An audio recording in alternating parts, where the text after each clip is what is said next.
everybody. So today I'm gonna show you how to install apps and Windows, macOS, Android, and an iPhone.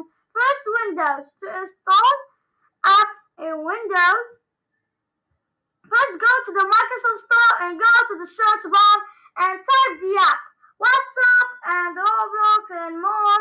You can install lots of things from Microsoft Store. Next, we have Android.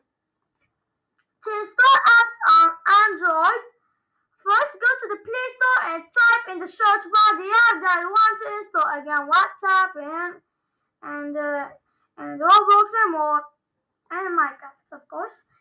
And we have macOS and iPhone. To install apps in macOS and iPhone, go to the App Store and search the app that you want to install. You can install WhatsApp, but not so much more. The most important thing to me is that you can install WhatsApp to communicate with others. Thank you for watching my video. If this video was helpful, give me a thumbs up. If you want to see videos like this, hit the subscribe button. See you again.